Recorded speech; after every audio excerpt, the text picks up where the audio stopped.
ప్రజా పిలుపు న్యూస్కి స్వాగతం.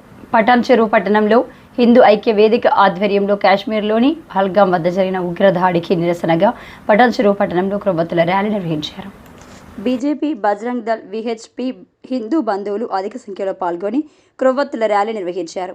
ఈ కార్యక్రమానికి ముఖ్య అతిథులుగా సంగారెడ్డి జిల్లా మహిళా అధ్యక్షురాలు గోదావరి అంజిరెడ్డి, ఎమ్మెల్సీ అంజిరెడ్డి, విహెచ్పి రాష్ట్ర మహాప్రముఖ్ సుభాష్ చందర్ ఇరువురు ర్యాలీలో పాల్గొన్నారు. అనంతరం వారు మాట్లాడుతూ దేశంలో హిందూ అనే పుట్టుక పుట్టినవాడు సిగ్గుతో తలవంచుకోవాలని, భారతదేశాన్ని ఇస్లామిక్ దేశంగా విభజించాలని ఆలోచనతో పనిచేస్తున్నారని, ఉగ్ర ముస్కరాలు భారత మిలిటరీ డ్రెస్సులు వేసుకొని పర్యాటకులను భయపెట్టి వారి ఐడి కార్డులను చూసి వారి బట్టలు విప్పి మీరంతా హిందువులని 27 మందిపై కాల్పులు జరిపి వారి మరణానికి కారకులైనారు.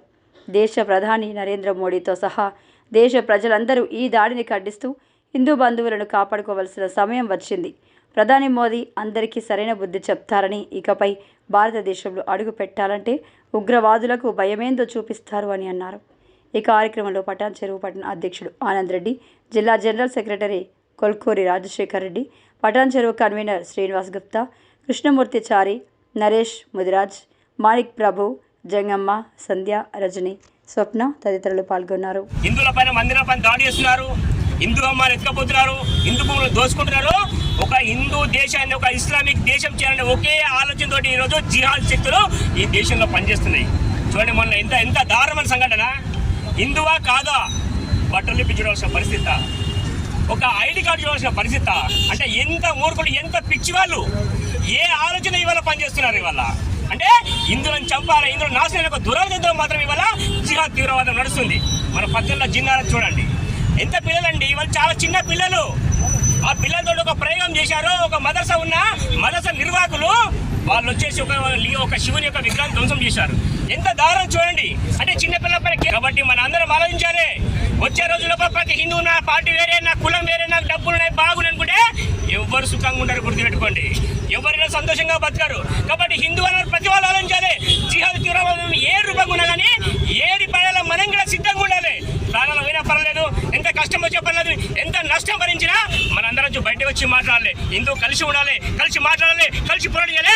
అప్పుడే ఈ యొక్క హిందూ వ్యతిరేకులకు సమాధానం చెప్పగలుగుతాం. కాబట్టి అందరు హిందూ బంధువులారా మీరందరూ బయటికి రండి. ఇంకా ఇప్పుడు లేకుండా ఇంకెప్పుడు బయటికి రారు. ఒక కాశ్మీరీ వాళ్ళు చూడండి, మన బెంగాల్ చూడండి, ఇంతకుముందు కేరళ చూడండి, కర్ణాటకలో పరిస్థితి చూడండి, తెలంగాణ, పశ్చిమ బెంగాల్, ఒక కాశ్మీర్, ఒక కర్ణాటక, ఒక కేరళ వచ్చే రోజుల్లో తయారు కాబోతుంది. కాబట్టి మనందరూ ఆలోచించాలి. అన్ని మూలాలు హైదరాబాదే, ఎక్కడ బాబు పేర్లు హైదరాబాదే. దేశంలో ఇండియాలో ఉన్నటువంటి కూటమి అన్ని పార్టీల వారు కూడా ఈరోజు నిజంగా వారి హిందువులము సంగారెడ్డి జిల్లా హెడ్క్వార్టర్లో అందరూ కూడా హిందూ బంధువులు అందరూ కూడా పరిషత్ వాళ్ళు కావచ్చు, బజరంగ్ దళ్ వాళ్ళు కావచ్చు, అన్ని వివిధ క్షేత్రాలు, వివిధ హిందూ బంధువులందరూ కూడా వచ్చి మరి ఈ ర్యాలీలో పాల్గొన్నారు. ఎందుకంటే జరుగుతున్నటువంటి దాడులను చూస్తుంటే మరి హిందువులను టార్గెట్ చేసి అనేక క్షోభ పెడుతున్నటువంటి సందర్భం చూస్తూ ఉన్నాం. దీన్ని ఎట్టి పరిస్థితుల్లో కూడా వదిలేది లేదు, వదిలిపెట్టేది లేదు.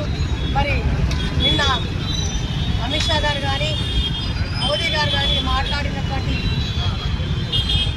సంభాషణ కూడా మనం విన్నాం.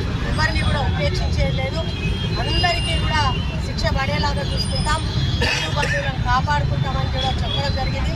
దీని మీద తక్షణమే కూడా చర్యలు తీసుకుంటామని కూడా చెప్పడం జరిగింది. కానీ ఈరోజు చూస్తూ ఉంటుంటే ఎంత ఘోరంగా అంటే ఒక ఐడెంటిటీ కార్డు చూపించి మీరు హిందువులుగా వచ్చినటువంటి టూరిజం వచ్చినటువంటి వాళ్ళని చెప్పి తెలవగానే వాళ్ళని ఎక్కడికక్కడ మరి హత్య చేయడం అంటే మహాపాపం. మరి దీన్ని ఖండిస్తూ ఈరోజు దేశవ్యాప్తంగా కూడా అందరూ కూడా ర్యాలీ చేయడం జరుగుతుంది.